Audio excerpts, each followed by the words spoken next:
Okay, when you think of Deep Purple, I bet that one legendary guitar riff just started playing in your head, right? But here's the thing, defining them by just 3 notes, that's like trying to describe the entire ocean by looking at a single drop of water.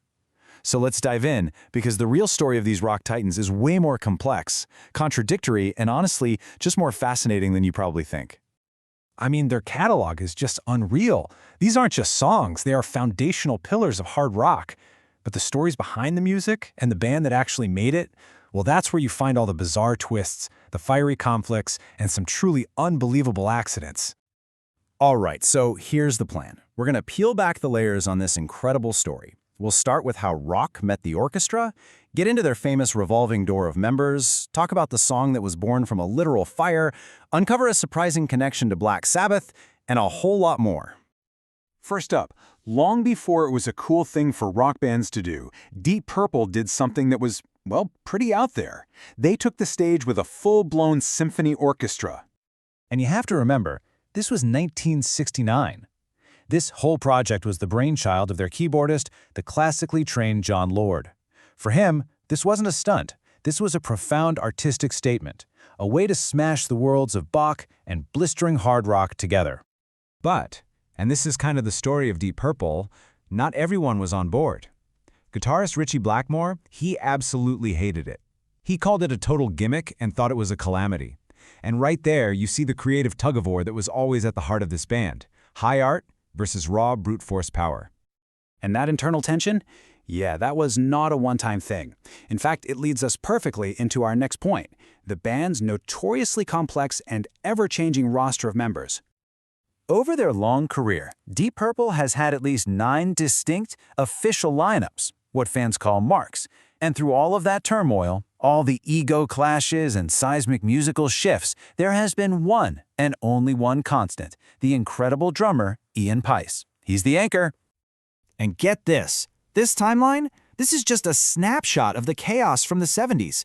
Each one of these changes brought a huge shift in their sound. You had the Mark II lineup, which gave us those classic hard rock anthems we all know. Then Mark III comes along with David Coverdale, and suddenly the band is way more bluesy, even funky. These weren't just simple lineup changes, they were complete reinventions of the band.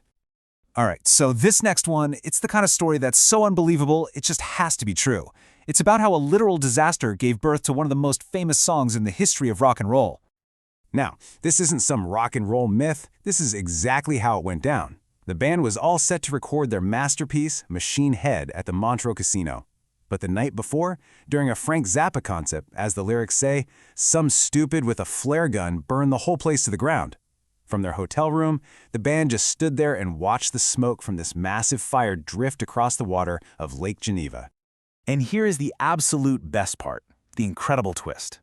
According to singer Ian Gillan, the song that immortalized that whole event, Smoke on the Water, was never supposed to be a big deal.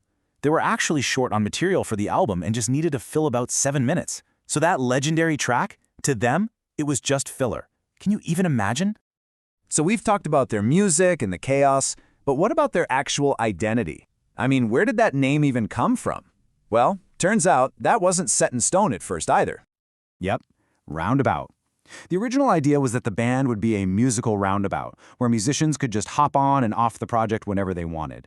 It was a very psychedelic, very 60s kind of idea that, pretty fittingly, didn't last very long. So how do you get from roundabout to one of the heaviest sounding names in rock history? Well, Ritchie Blackmore suggested it. Deep Purple was the name of an old pop song that his grandmother absolutely loved to play on the piano. Kind of wild, right? A surprisingly sweet, sentimental origin for a band that would go on to define the sound of thunder. Okay, for all you rock history nerds, this next one is a real mindbender. It connects 2 of the absolute godfathers of heavy metal in a way you probably never, ever saw coming. Just think about that for a second. Black Sabbath has already had Ozzy Osbourne and Ronnie James Dio. Who on earth could possibly fill those shoes?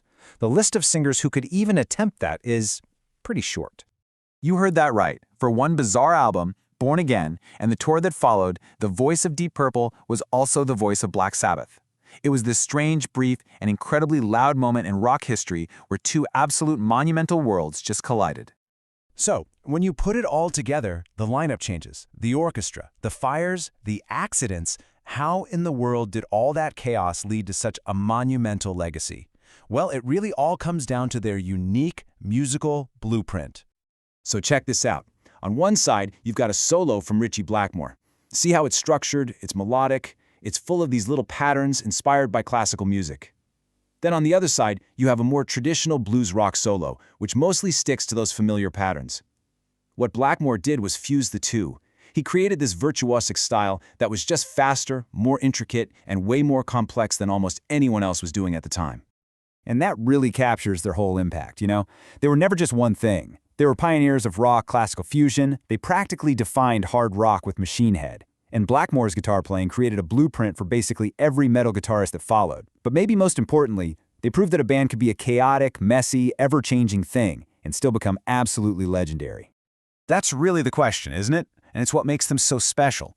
Deep Purple wasn't just a band with a couple of great riffs. They were this incredible bundle of contradictions that somehow, against all the odds, ended up changing the course of music forever.